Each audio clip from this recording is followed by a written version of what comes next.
Hello guys, kumusta kayo?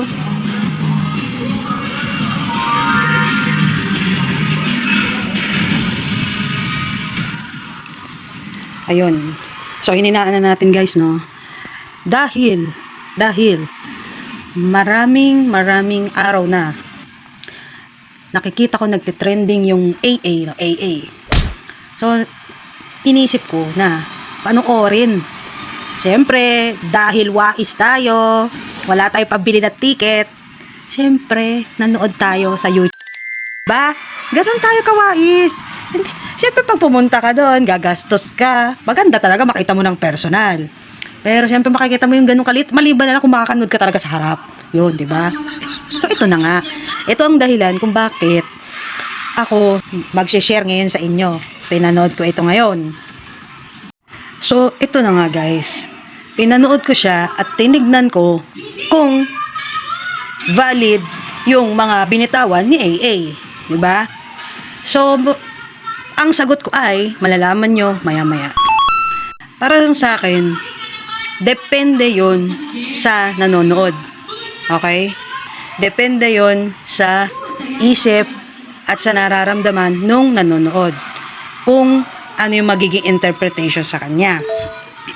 Ngayon, sabi nga, 'di ba, our eyes are the window of our soul. Okay? So for me, nung nanonood ako, to be honest, na proud ako sa kanila. Kasi usually women na nasa 40s or early 40s, usually naka-box type yan eh. 'Di ba? Usually naka-fix na yung mga ginagawa nila, 'di ba? Usually hindi na nila ginagawa yung mga love na passion nila, hobbies nila. Yung sinasabi kong naka-fix is, let's say kung may husband and partner, tapos may mga anak, routinary na po yun na ginagawa nila. Lalo na kung may trabaho pa sila.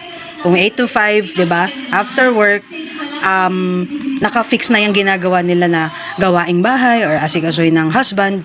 So, routinary na yun. And ang nangyayari, kung ano yung mga gusto nilang gawin, ano yung passion nila, nasa set aside na po yun. So, ako na proud ako sa kanila na na-embrace nila yung being a mother nila. Tapos, at the same time, nagagawa pa nila yung passion nila. 'Di ba? And second, nandyan na rin yung hormonal changes, like nasa early, ang term na yung di ko sure kung tama, pre-menopause ba o perimenopause, kumbaga malapit na mag-menopausal stage, diba? So alam naman natin, changes sa body, changes sa emotional state, and at the same time, changes pa sa hormones, diba? So na-set aside talaga yung gusto nilang gawin dahil mas inuuna nila yung family nila, kids nila, and at the same time, yung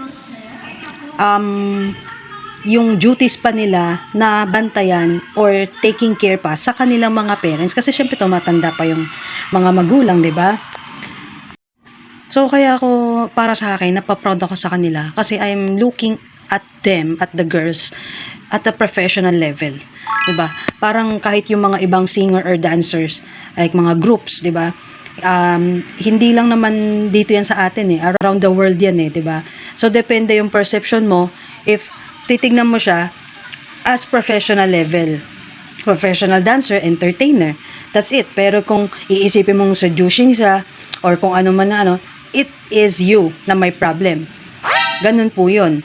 Dahil ikaw yung nakaka-feel, ikaw yung nakakaisip ng hindi maganda, kahit paano pa yung name nila. Kasi, di ba, mayroon pang isang international na group. Mas ano pa nga yung word ng ano nila, di ba, ng group name ng girls. So, iba-iba lang ng perception. Ngayon, syempre, kung faithful ka naman sa Lord and faithful ka sa wife mo, kahit ano pang gawin dyan, kahit magtumbling, mag-split, kahit ano pang gawin yan sa harapan mo, alam mo ang gagawin mo. If you are 100% faithful. Pero if may doubts ka, then ikaw yung may problem, bro. Ikaw yung may problem. And wala naman tayong magagawa kung pinagwawalan niya, 'di ba? Kasi wife niya 'yon, 'di ba?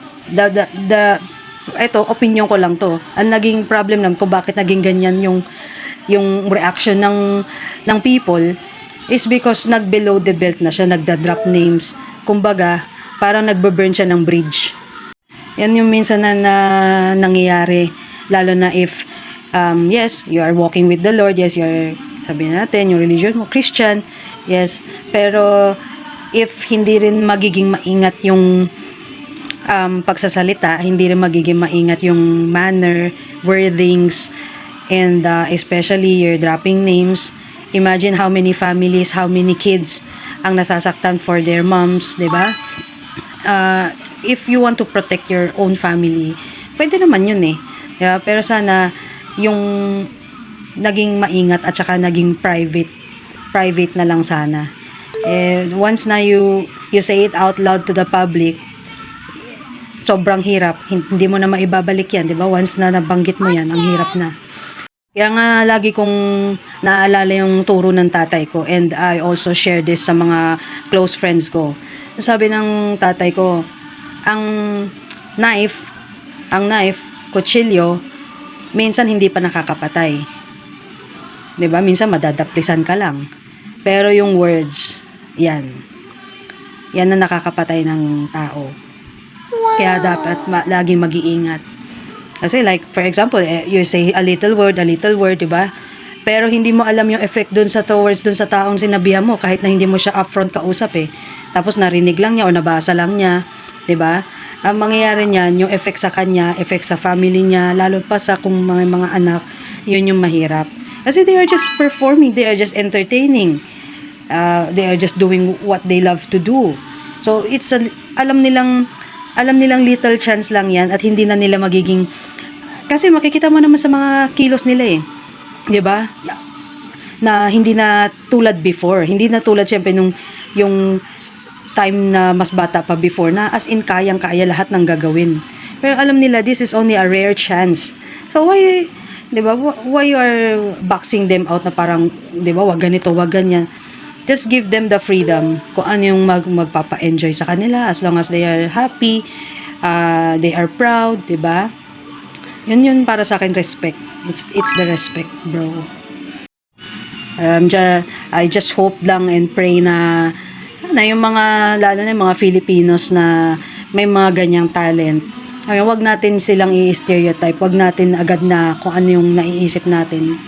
Let's give them the chance na mag-shine, na mas magawa nila yung mga gusto nilang gawin. Kasi yung kung nasa ibang bansa nga, 'di ba? Just do whatever you want as long as hindi ka naman nakakasakit ng kapwa mo eh.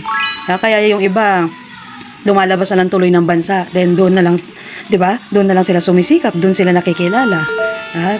Kaya yung mga homegrown natin dito, ang nangyayari, lagi may limitation.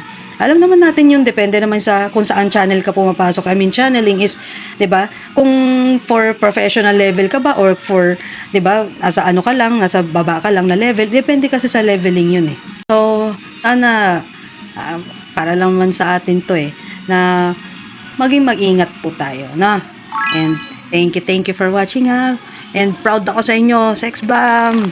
More power sa inyo. Sana minsan, sana makapanood ako ng live sa inyo. Yun. Ingat kayo lahat. And God bless. Mwah.